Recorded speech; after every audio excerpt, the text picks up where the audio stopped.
Halo teman-teman yang cerdas berasuransi, ketemu lagi bersama saya Jarski Maradoni di channel YouTube Cerdas Berasuransi. Dan di video kali ini saya mau berbicara tentang asuransi kantor. Ya, ternyata masih banyak juga orang yang berpikir atau merasa cukup dengan memiliki asuransi kantor saja. Ya, Anda tidak tahu bahaya di depannya ketika Anda merasa cukup dengan asuransi kantor. Anda akan sadar apa itu bahayanya setelah Anda mengikuti video ini. Perhatian, semua video di channel ini hanya bertujuan untuk edukasi dan informasi. Channel ini tidak bertujuan untuk menjelek-jelekan salah satu perusahaan asuransi. Channel ini bukan untuk media jualan asuransi. Jika Anda berminat mengikuti program asuransi, mohon dapat menghubungi kami secara pribadi untuk tindak lanjut. Silahkan subscribe channel ini, komen, like, dan share sebanyak-banyaknya. Selamat menikmati, salam cerdas berasuransi. Oke, memang banyak sekali nasabah atau orang yang saya temui merasa cukup dengan hanya memiliki asuransi dari kantornya. Ya, buat saya pertama itu hak masing-masing orang ya, hak masing-masing orang. Di sini saya hanya sebagai konsultan asuransi, saya hanya memberi gambaran, memberi pencerahan yang tentunya ini baik untuk kita semua. Memang orang masih nyaman lah memiliki asuransi kantor ya, masih bangga punya asuransi dari kantor dan sebagainya. Dan bahkan kalau sudah punya asuransi pribadi yang akan dikalahkan, yang akan dihilangkan seperti itu. Nah, yang mau saya tekankan di sini di video kali ini, Anda tidak menyadari bahwa ada bahaya di depan Anda nanti ya, ketika Anda terlalu nyaman dengan itu yang namanya asuransi kantor. Ketika Anda merasa cukup, no, aku nggak butuh asuransi yang lainnya, aku cukup dengan asuransi kantor. Anda nggak tahu ke depannya seperti apa. Anda terlalu berpikir jangka pendek. Di video kali ini saya mau mengajak Anda untuk berpikir jauh ke depan. Bahayanya apa ketika Anda terlalu nyaman dengan asuransi kantor yang Anda miliki. Ya, saya berharap setelah menonton video ini Anda tahu apa bahayanya dan Anda bisa mempertimbangkan. Ya, pertama menurut saya wajar kalau Anda memiliki asuransi dari kantor. Wajar, itu wajar karena itu fasilitas, karena itu sudah diatur di undang-undang ya, undang-undang ketenagakerjaan, bahwa setiap orang itu berhak memiliki fasilitas kesehatan di mana dia punya tempat kerja, di mana dia bekerja, kan seperti itu.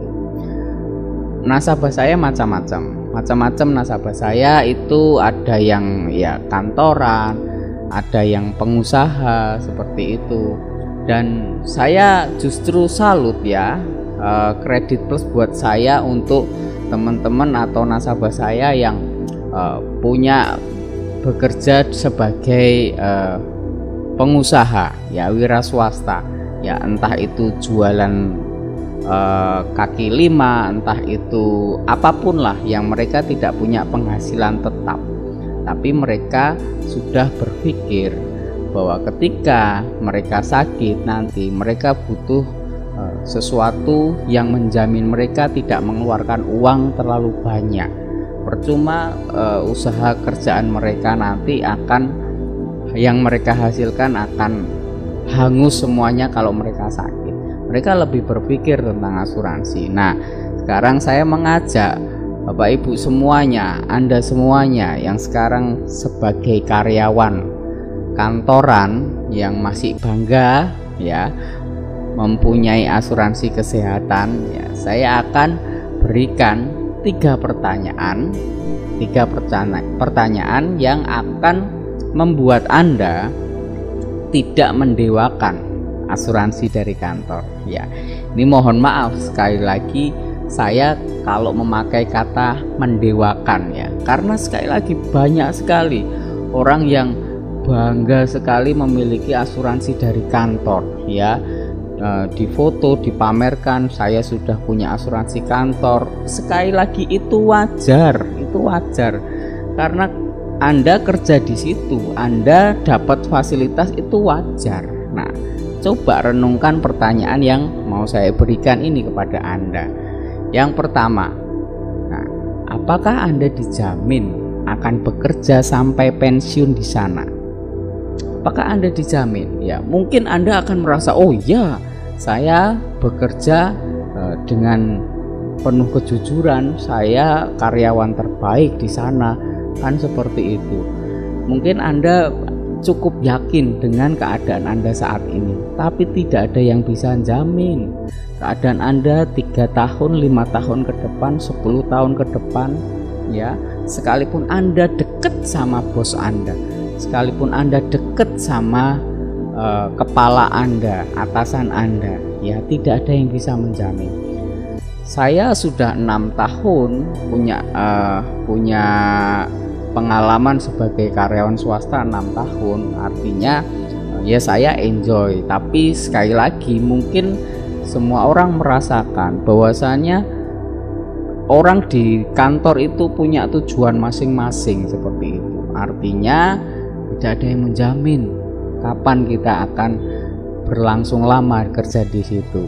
Kita nggak akan bisa menjamin, memastikan bahwa kita akan pensiun di situ, kita akan menjadi atasan tertinggi di situ, karena banyak sekali faktor yang mempengaruhi, ya. Faktor dari teman-teman kita sendiri, ya, teman-teman pekerjaan, faktor dari atasan, faktor dari peraturan perusahaan, faktor dari peraturan pemerintah dan sebagainya, ya, banyak sekali faktor. Artinya, yuk melihat posisi ini, nggak ada yang bisa menjamin Anda akan bekerja di sana sampai pensiun. Oke, kalau misal Anda merasa yakin bahwa Anda bisa bekerja sampai pensiun di tempat Anda bekerja saat ini, oke, pertanyaan saya yang kedua, apakah jaminan kesehatan yang sekarang perusahaan berikan kepada Anda bisa menjamin juga sampai pasca pensiunnya Anda? Jadi ketika Anda sudah pensiun nanti, apakah perusahaan akan memberikan fasilitas yang sama, fasilitas asuransi kesehatan atau jaminan kesehatan apapun, ya? Setahu saya, sekelas perusahaan BUMN pun tidak akan memberikan jaminan yang standarnya sama, ya. Saya punya nasabah, saya punya teman yang bekerja di salah satu perusahaan BUMN, ya. Mereka dapat selama bekerja dapat fasilitas kelas 1, kamar kelas 1 kesehatannya. Kalau mereka sakit, kamar kelas 1. Ketika masuk kamar itu mereka akan dibayar berapapun biaya rumah sakitnya, dan itu mengcover keluarganya juga semuanya. Wow, menurut saya luar biasa. Nah, tapi ketika mereka pensiun, mereka bicara sendiri ke saya, pensiun itu langsung downgrade, jatahnya sekarang kelas 3. Kelas 3 ya rata-rata bangsal, ya. Karena ndak ada, kita pikir pakai logika, ya. Kita pikir pakai logika, berapa banyak orang yang pensiun di satu perusahaan, ya. Periode pensiun kan pasti ada, ya. Ndak mungkin perusahaan akan memperkerjakan orang yang udah usia 60, 70, 80, 100 dan sebagainya, ndak mungkin. Pasti ada periode pensiun. Dan ketika periode pensiun, berapa puluh, berapa ratus orang itu yang sudah pensiun, apakah akan diberikan fasilitas kesehatan yang sama ketika dia produktif bekerja, aktif bekerja? Kan ndak mungkin, sekelas perusahaan apapun ndak mungkin seperti itu, ya. Mungkin di pertanyaan kedua ini Anda masih yakin bahwa Anda merasa, oh, setelah pensiun saya masih dapat fasilitas dari kantor dan sebagainya, ya. Saya harap Anda bisa mempertimbangkan baik-baik, ya. Pertanyaan saya yang ketiga, nah ini ketika resiko datang, resiko sakit itu datang pada Anda, mohon maaf ini saya tidak mendoakan ya, tapi kalau Tuhan izinkan ya apa boleh buat. Ketika resiko sakit itu datang pada Anda, yang membuat Anda harus pemulihan dalam waktu yang lama, sebulan, 2 bulan, bahkan lebih. Pertanyaannya, apakah perusahaan masih memakai Anda? Ya, oh saya masih sehat, umur saya 30-an, 40-an, saya masih fit, saya masih rutin berolahraga, saya makan makanan yang bergizi, saya istirahat cukup dan sebagainya. Apakah menjamin? Coba bisa dilihat berapa banyak itu ya public figure, artis dan sebagainya yang menjaga kerutinitas kehidupan, makanan dan sebagainya. Tapi kalau memang jatahnya sakit, Tuhan sudah izinkan sakit, ya sakit kan gitu. Nah, kita tidak tahu sakitnya apa. Ingat, sakit itu tidak mengenal usia. Mau usia berapapun tidak mengenal usia ya. Dan apakah Anda masih dipakai? Kalau nanti Anda sakit, butuh pemulihan lama, perusahaan sudah tidak memakai Anda ya.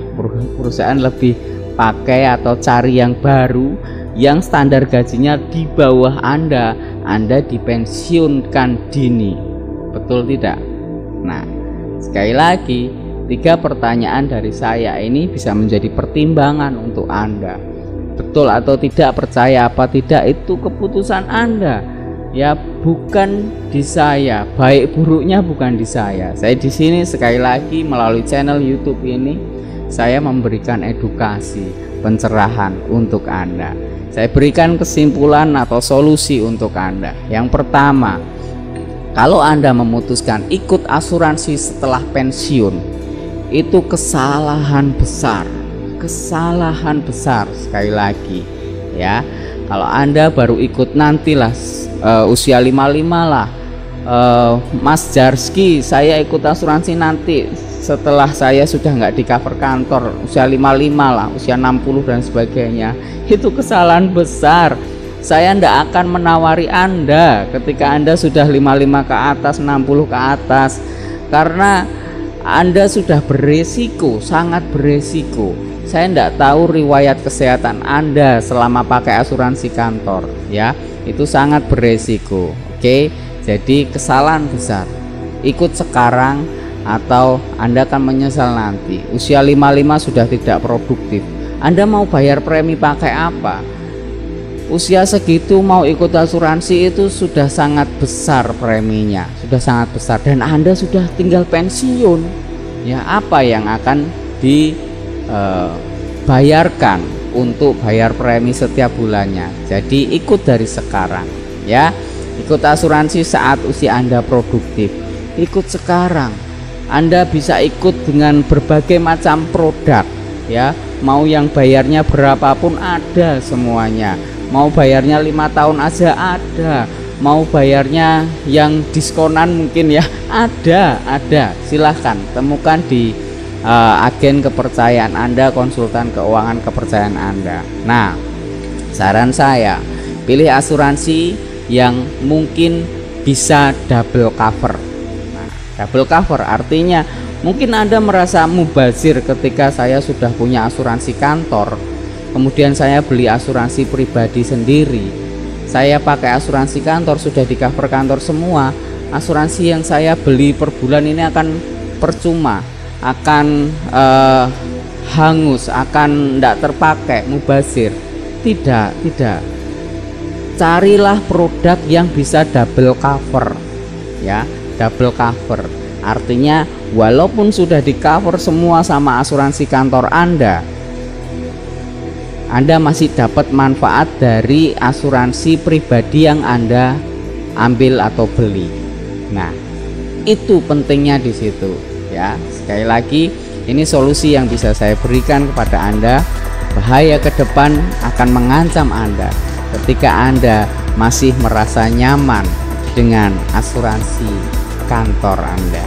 Oke, semoga video ini memberi pencerahan untuk Anda Anda bisa mempertimbangkan yang terbaik untuk Anda. Bukan untuk saya, tapi untuk Anda. Orang paham asuransi pasti cari saya. Sampai ketemu di video selanjutnya. Salam cerdas berasuransi.